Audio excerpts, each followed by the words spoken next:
ocupar la mesa. También al señor Pablo Cáceres, por favor, si puede también pasar aquí. Al señor Víctor Azuaga también, por favor, entonces como secretario, a que pueda también pasar aquí a tomar ubicación en la mesa.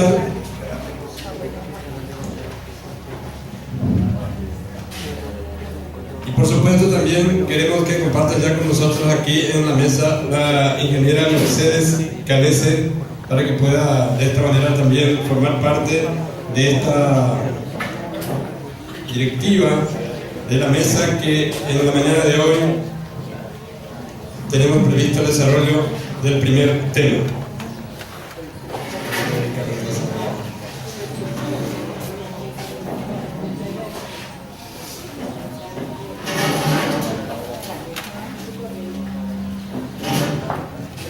Señoras y señores presentes todos, vamos a dar inicio al cuarto Foro Social del Norte.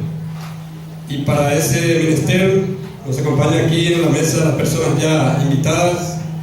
Un agradecimiento también a todos ustedes, que muchos de ustedes hicieron un sacrificio de llegar desde lejos. Ayer tuvimos lluvia, hay en algunos puntos caminos en mal estado, pero aún así están aquí, eso es bastante valorable. Y a continuación, señoras y señores presentes todos, quiero invitarles a las diócesis que están ya en este momento presentes y representadas, otros que están llegando, y cuando lleguen también vamos a darles esa oportunidad, para que por lo menos nos acerquen un saludo los que traen la representación de la diócesis. De la Pastoral Social Nacional viene un equipo bastante grande para trabajar con nosotros en toda la documentación de este foro. Entonces les voy a pedirle un poco que se pongan también de pie, que saluden un poco también a la gente que se llegaron. Aquí está con nosotros. Muy amable, muchísimas gracias. El tema que nos reúne hoy, el eje temático de nuestro cuarto foro, es soberanía e independencia, y por otro lado la dependencia. En primer lugar, va a decir la soberanía, va a decir la independencia, y en eso tenemos a nuestra experta que nos va a desarrollar, la viceministra de Minas y Energía, la ingeniera industrial Marta Canese. Han presentado por una vez su de presentador oficial, profesor Sebastián Olazar.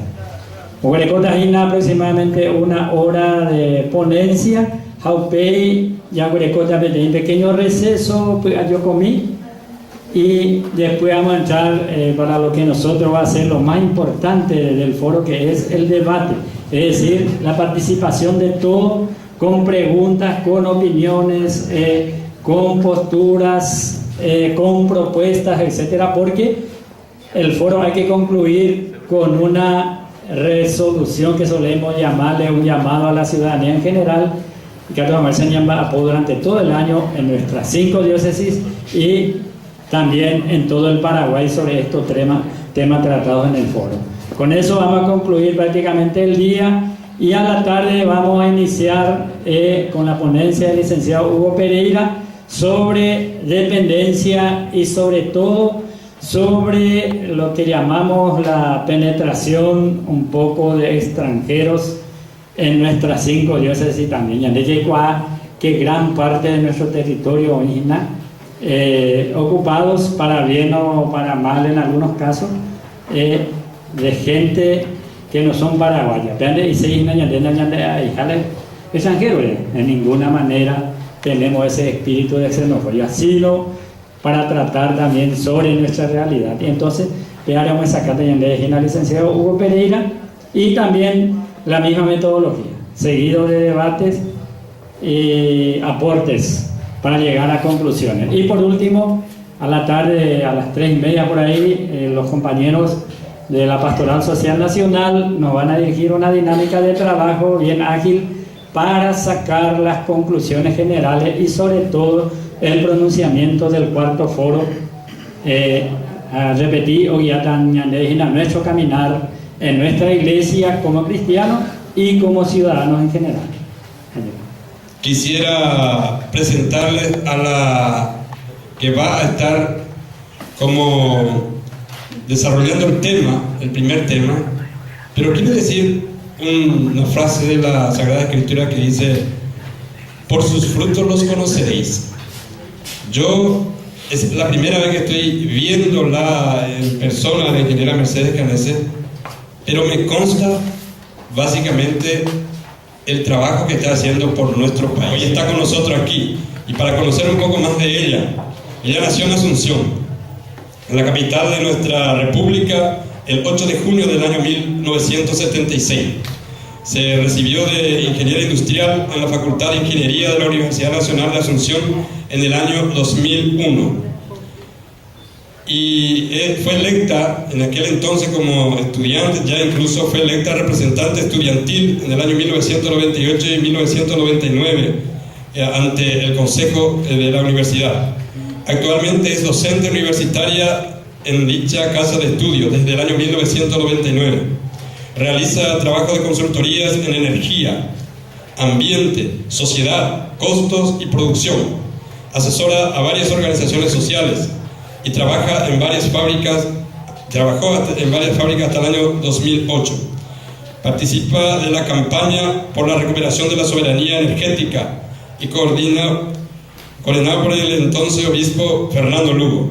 Es designada directora de Recursos Energéticos en el año 2008 y actualmente es designada viceministra de Minas y Energía, en el cargo que actualmente sigue desempeñando. Bueno, muchas gracias, profesor. Buenos días a todos y todas.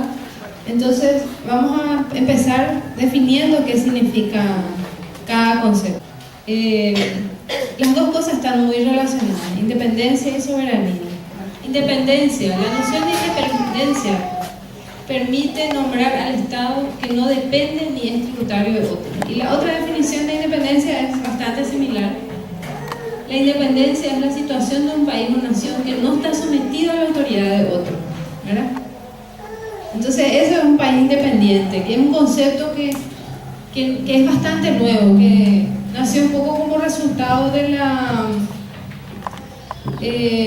los procesos de independencia de los países de nuestro continente cuando se fueron independizando de sus colonizadores, ¿verdad? Ya sea España, Estados Unidos, Francia.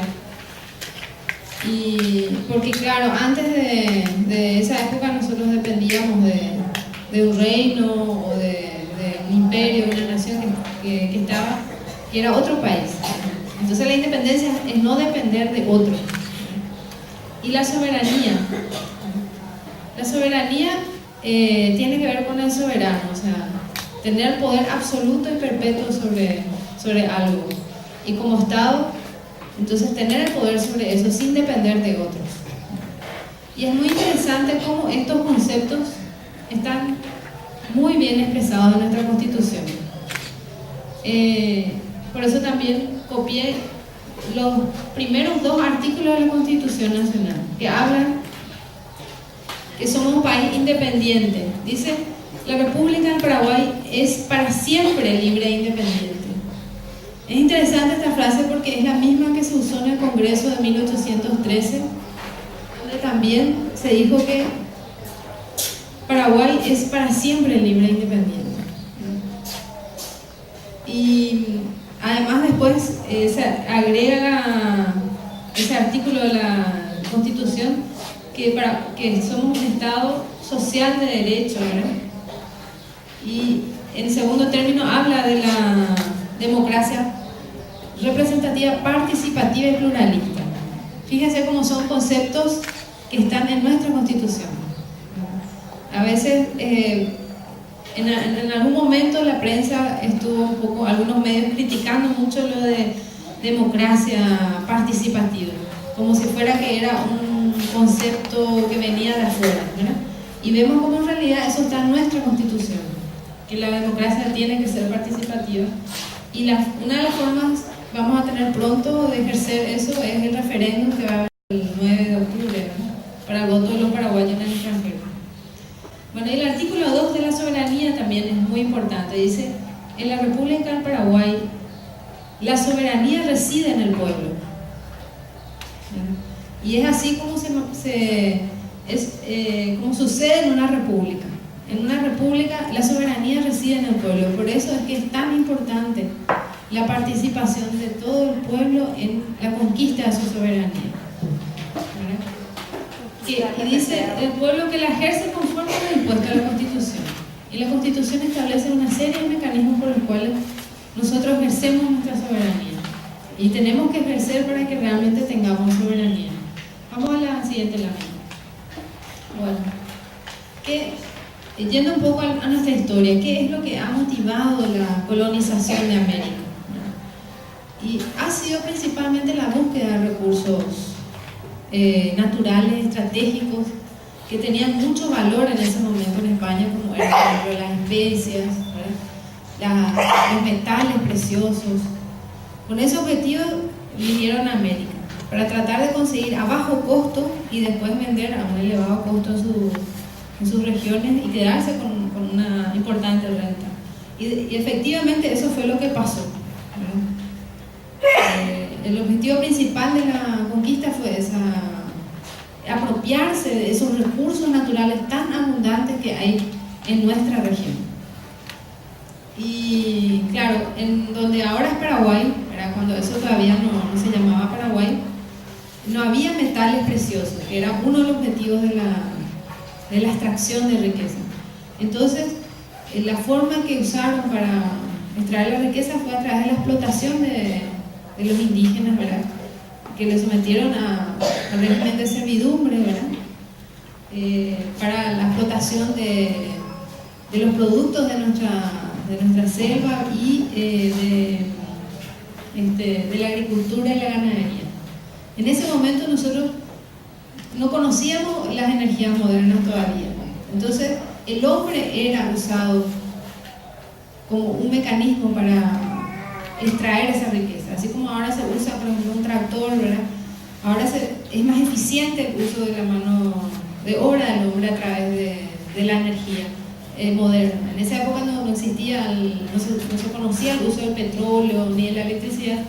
Entonces era el hombre el mecanismo principal para extraer esas riquezas. Sigue siendo hoy también, pero en forma más eficiente a través de la energía. Y también lo que se usaba era la leña y el carbón, ¿no? Entonces ese era el mecanismo de extracción de la riqueza. Y